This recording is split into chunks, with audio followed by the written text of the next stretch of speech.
Hi, I'm Terrell Turner, the host of the Business Talk Library, and today I have another great guest on. And as you know, I always love hearing the reality of what it's like of running a business because there's so many great ideas out there, and then there are so many ideas that people don't always think about. And that's one of the things that really attracted me about Garret Grajak's business is that it's a business that every business needs in the world we live in, but it's not something you hear a lot of people talk about. So, welcome to the show, Garret. Greetings. Great to be on here. Thanks, Terrell. Absolutely. Now, before we jump into your business, YouAttest, I want to hear a little bit about, can you tell the audience what's your background before you launch YouAttest? Fantastic. Yeah, it's a few gray hairs, a few missing hairs. So some background. Um, Programmer. Started as a programmer, University of Texas at Austin, whole 9 yards. Okay.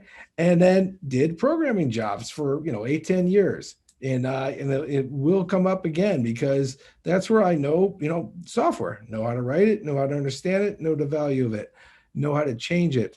Then I went into the world of IT security. Why? Because someone asked me to. They go, Garret, you want to be an SE? And I go, I don't even know what an SE is. They go, well, you can kind of talk and you can program. It's good enough. That was like the .com, and it was serious. Hired me on the spot, and I became a sales engineer, which is huge. Sales engineer, and when it comes up what matters in the industry, sales engineer is the engineer that actually has to present the product and often have to make it work side by side with the salesperson. I did that role at RSA, IBM, Cisco, and then about having a few years on my belt, started my own company and co-founded an authentication company called SecureAuth. And that was big. That was 9 years. We got the sales up to 200 million before selling it. And then I've went to an AI firm because they recruited me and said, we'll give you a nice office and all that. And it was fun. It was a regular day job, but then back in the saddle. Okay. Because I had some friends that said, Garret, there is an industry out there that can really use some innovation. And I've been tracking it for 3, 4 years. And I even seeded some money and get a relative to head it up and get it running, and then took over full time as the CEO. Nice, nice. There's something you mentioned there that I think, maybe not a lot of people have as much appreciation for it as a sales engineer. And I would say my background, it was always like, GE, industrial manufacturing. So I really didn't spend a lot of time with them until I went to work for a tech company. And I realized how much you needed the sales engineer because before having them, They really are the unsung heroes of the entire industry, and they're not. They're much more sung now because good SEs demand a good dollar. Because it's one thing, our industry is like, Garret, can I outsource that? How can I do that? Can I contract it out? Okay, that's a role that you can't outsource. That you just need someone that says, I live this product. I'm working with the PMs. I'm working with the CTOs, but I'm traveling with the sales guy and I'm on the calls and can do the dialogue. Very, very valuable. Yeah, I absolutely agree there. So now when it brings us to, like I said, you've gone through the journey of, working for companies, building up a company, a successful exit of a company, now back into YouAttest. So, what was it about YouAttest that really attracted you to say, hey, you know what, this is where I want to spend my time? Well, two things. One, personal, just always having to get approval for your ideas is tough. Once it just is. It just is. Once you're like, okay, I know this is right. This is right. It says it's right. I get it. You have to justify it. But corporate America is tough for entrepreneurs. It's just tough to be in. And second of all, but the opportunity had to be right. And you attest is in the compliance industry. And that's an industry that is underserved by tools, not underserved by the marketplace, completely served by the marketplace. PwC, Accenture, those guys are more than happy to take your dollars to do compliance, right? And they're taking a lot of dollars. So what is needed was a tool that plugged into the functional identity management tools, and it provided that. And that's what we're able to build. Oh, Yes.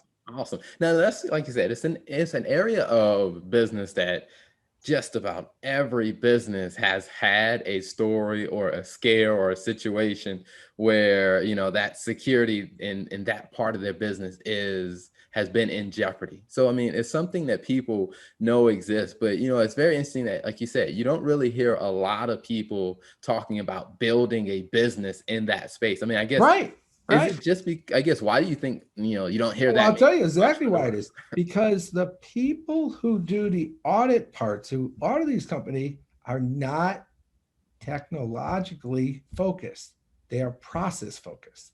They think of how to make the process better, how to make the process better. Whereas on the tech side, the Garrett's what I've always been. I invented a bunch of authentication mechanisms and products that way. That 15 patents in that. That's not a process. That's a real product, right? So you have a mismatch. You have overweight on products where because people are comfortable, all SEs come from that world. They've been deploying products. Programmers have been building products. So we keep building products and products and products, right? On the audit side, it's all process. It's all process. And they add more and more process. It'd be like saying, heck, we're going to, harvest corn, right? But since the people who harvest corn really don't have any idea how to use anything other than their hands and maybe a shovel, right? That's what we're going to do for the rest of our lives. And that's literally the two industries, right? Whereas the other side of the industry, maybe they're making hay, they've got the $1 billion harvesters running out there and they got it running, et cetera, et cetera. Whereas in that field, there's nothing. It's just the old legacy tools. And that's where it's going. And the world is about what works, right? The processes work. They work for the big integration companies because the audits are expensive, et cetera. Who it's not working for is the companies who have to be in compliance. That's who's feeling the pain. They are going through so much pain creating these reports, creating the data that it's hurting them. I mean, there was a whole blog and a series right there about how, because the regulations are so specific on what data has to be adhered to and given over to the external, that they're using the IT time of the people who should be worried about threats. Instead, they're gathering data for reports. And that's an actual fact that's going on out there. Wow. Wow. Yeah. That is crazy. I mean, when you think about, a business like yours, I mean, there's such a wide open opportunity to, provide a innovative solution. So what I want to understand is, what has it been like building a business around and that can capture that opportunity? So how has the market been receiving you a test And and that's funny is because I'm a pretty good product builder. That's my nature, just to get up and build products, right? And then what I wanted to do, because this was a completely new space for me, was to keep my marketing and expenditures budget low. Okay. And I did. I built a product, built a V1, got some customers through word of mouth, got a really good partnership with a great company called Octane, single sign on, and they've been landing me customers. Now, what I'm doing is going, okay, now I got to expand the marketing and I got to expand the sales part. So that's a new journey. Okay. So I haven't run that side before, and it's interesting. It is an interesting journey. Now I'm very good with coming up with content, be it presentations and webinars and all that. And that's how I've been getting some word of mouth and getting the word out that way. Gotcha, gotcha. And that's always interesting because I run into the similar thing from from a CFO perspective of there's so many things that are I kind of understand and see gaps in the way people approach their business or gaps in the industry. But when you're going to talk to a customer, they don't always understand the value of what you're offering. So it's always good interesting to hear different people, the way they walk people through kind of that education about the value there.